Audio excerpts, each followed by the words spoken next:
इस कैदी का सिर कलम होने वाला है। जेल के मुहाफिजों ने मायक का कॉलर काट दिया और उसे गैलोटीन की तरफ ले गए।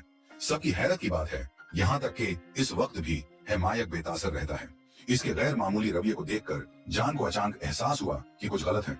उसे मायक के घर में पाए जाने वाले इंसानी जल्द के मुख्तलिफ मासक याद हैं और वो बेचैनी महसूस करता है।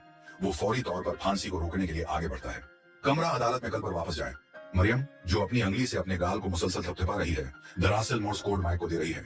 वो आदमी खाली नजरों से घूरता दिखाई दे रहा है। हकीकत में मरियम को आंखें झपकते हुए जवाब दे रहा है। मरियम माइक का पैगाम रिकॉर्ड करने के लिए कलम निकालती है। जब दोनों अपनी गुफ्तगू खत्म करते हैं तो जज माइक को मौत की सजा सुनाता है।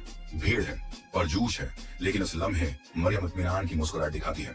ताहम वो बेचैन है क्योंकि उसने और मरियम ने पहले ही फिरार का एक अजीम मंसूबा बना लिया है। मरियम फिर मायक की दी गई मालूमात पर अमल करती है और तीसरी ईंट ढूंढते हुए तीसरी गली में आती है। वो उसे दबाती है और दीवार एक पत्थर के दरवाजे में बदल है जाती है, जो फौरन खुल जाती है। अंदर मायक की स्पोर्टस कार छिपी हुई है। वो गाड़ी को 17 किलोमीटर के हदफ वाले मकाम तक चलाती है, जहाँ पहाड़ पर एक रास्ता है। खुलता है।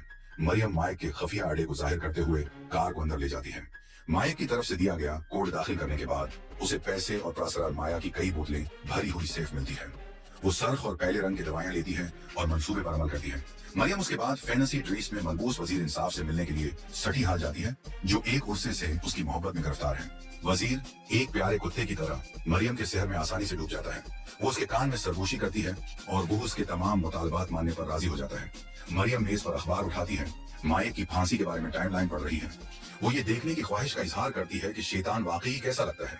वजीर हैरान शुरू में इनकार करता है, लेकिन आखिरकार उसके साथ जाने पर इसरार करता है।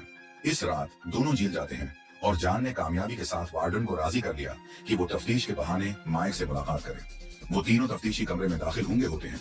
30 मिनट बाद जान ठंडे अंदाज में बाहर चला गया, ये कहते हुए कि मायक गैर जवाबदा था और वो इससे कुछ हासिल नहीं कर सकता था।